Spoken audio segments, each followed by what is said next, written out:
What's up, everyone? This is Zakil from Merfolk Magic bringing you another MTG video. Today I'm going to be doing a top 5 list of my MTG investments for the holiday season of 2017. I have 5 cards on this list and 1 honorable mention that I would like to share with you guys. This has become an annual thing. People always ask, as the holiday season comes in and there, a lot of activity is happening. I get all kinds of things from people asking, I want to condense my collection down, or I'm looking to, kind of take a step back from being an active Magic player.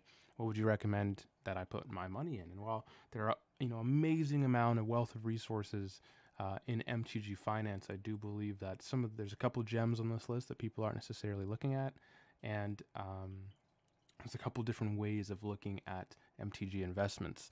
Quick warning on this list that these cards are going to be more expensive than usual, but also they are all on the reserve list, which is under the current market parameters the most stable thing you can do in Magic. That video is for another time, but let's just get right into the list. Quickly before we do it, the criteria that all of these cards are based on are as follows. Which formats is this card played in? The availability of the card, and the playability of these cards. So, starting it off, our first and only honorable mention is Grim Monolith. Grim Monolith is currently sitting at about $50, with the foil sitting at about $700. Grim Monolith is a very popular card in EDH, and sometimes even sees play in Eternal formats. It has currently received a lot of attention over the past couple months, with the foils spiking very, very hard. I do believe this card has the potential to reach $100 by next Christmas, with the foils reaching over 1,000. Grim Monolith is on the reserve list and is a very competitive card in EDH. If you want to have a competitive deck and you want it to maximize in terms of artifact mana, Grim Monolith is oftentimes the first choice to do that. So Grim Monolith is excellent. Getting into the list, first and number 5 is the collector's edition / international edition of Black Lotus, currently sitting at about $450. Black Lotus, this version of Black Lotus has been kind of accepted by the old school Magic community, and we've seen a lot of old school actually have a legitimate presence in the secondary market and driving prices. This is, initially many people thought it was more so just a gimmick and old school wouldn't have survived, but we've seen a very dedicated player base that is oftentimes associated with collectors. So CE Lotus is one of the few acceptable proxies in those leagues, and with that recent attention, along with the attention from cube owners who are looking to finish out their powered cubes without having to buy real power, Black Lotus is definitely the pick here. It's currently sitting at $450, and I easily see this card reaching 1,000 within the next year. The card is just that good, and there is now legitimate demand for those collector's edition and international editions of this card. Getting into number 4 is kind of an unusual pick here, Time Twister. Time Twister is about $1,100, and once again, another very, very expensive card. Although Time Twister is not really, it's kind of been the underrated and unvalued part of Power 9 for the greater part of a decade. Time Twister is legal in Commander, which is where the majority of its demand comes from. Ever since 2013, with the Nekusar deck being printed, a lot of the group hug kind of strategy, draw, windmill, wind of change, wheel of fortune kind of strategy kind of decks have become more and more popular. You used to be able to get a Time Twister for about $400, and being able to find beta for under 1,000 was really, really common. But now, because of that, there's been more and more attention, along with the pressure from old school Magic and a little bit of pressure from Vintage Storm. The card is a tried and true collectible piece. So it's currently sitting at about $1,100. I expect it to reach $1,300 to $1,400 in the next 6 months. This card, once again, with the upcoming Eternal Weekend and the holiday season, I do expect this to slowly rise. It is a collectible piece for many people trying to finish a lot of the early expansions and original sets, and has, is a very unparalleled power level in Magic. Time Reversal is the equivalent to this card, and it costs 2 more mana. So having this being legal in EDH and also legal, of course, in Vintage, and being somewhat popular in Cube amongst Storm supporters is a very good card. So it's Very good choice if you're looking at that. Number 3, the most important card on this list for the majority of people, and a card I think a lot of people should take very, very seriously, is Gaia's Cradle. Gaia's Cradle is currently sitting about $240.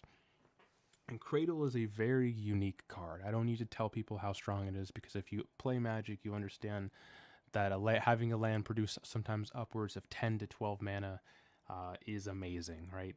The card has had a lot of popularity for a very long time and has slowly crept up in price over the past 1.5 to 2 years. I do expect this to be $500 within the next 6 to 12 months. The card is just that good.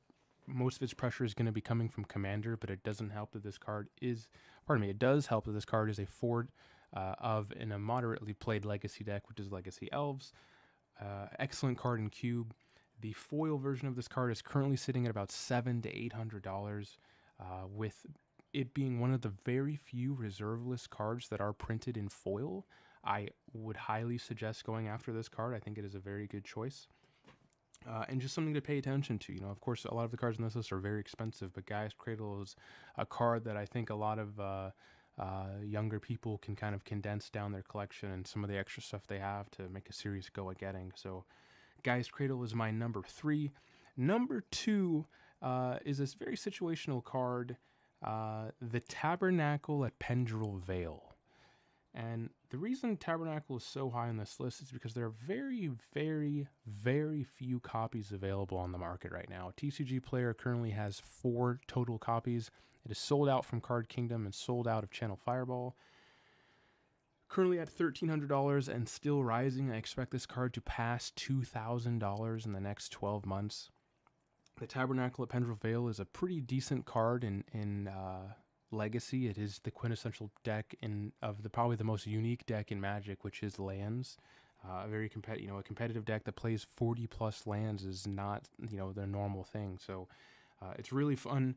Being in addition to that, it's such a small print run, being one of the first original expansions in Legends, and then also seeing occasional play in Commander. It's not reasonable. It's not an unreasonable card. It's currently banned in the 1v1 format, and I'm the only person that I know that plays it in Cube, although I don't think it gets nearly as much attention as it should in that format. The Tabernacle of Pendrell Vale is something, if you are a serious Magic baller, I would look at, because this card is going to become very, very expensive. Number 1 and the final pick, the most obvious pick in Magic, the most iconic card in Magic, is Black Lotus. Black Lotus is currently at $3,600 for a light played copy. Now, it's very rare to find this at near mint, and I don't sometimes even recommend buying near mint, because there's going to be a price bump associated just with that quality. But $3,600 currently, I expect this easily to pass $5,000 within the next 12 months. Black Lotus transcends Magic. It's more than just a card. Black Lotus is oftentimes the centerpiece of someone's office if they're a Magic player. It is the artwork is amazing. It is done by one of Magic's most iconic artists, who unfortunately passed away very recently. It's just amazing, right? The thing is that Black Lotus will always be the most expensive card in Magic, and always the rarest and always the most desirable. I bought my Lotus 3 years ago for $1,700, and I use it in my Cube. It's a light played copy, and I've doubled my money since then. Black Lotus is the best card that you can have in your collection. I know a lot of people are going to be saying, well, no, obviously it's very, very, very expensive. I'm not interested in spending $3,000 on a Magic card, and that's fine. But if you're looking at making moves, you're looking at condensing down your collection and getting rid of a lot of the extra Commander stuff that you have that you never play with, or Modern or Legacy stuff, I would take a serious look at Lotus. I think it is the best card that you can own, and it always will be the best card that you can own on all of Magic. So thank you guys for watching this video. My name is Akil. Like it, comment down below. Tell me what you think. Did you love it? Did you hate it? What would you rate it? Tell me if you agree with this list. Tell me if you don't agree with this list. What cards do you guys want to see? What videos do you want to see? My next video will be comparing MTG to the stock market. It'll be a little bit different format, but I think a lot of people will appreciate it and kind of get that financial side of it out. So I'll be doing probably a live stream with some spreadsheets and stuff like that. So anyway, thank you so much for watching. Enjoy the holiday season and enjoy Magic. Until next time, this is Zakil from Merfolk Magic, and I am out.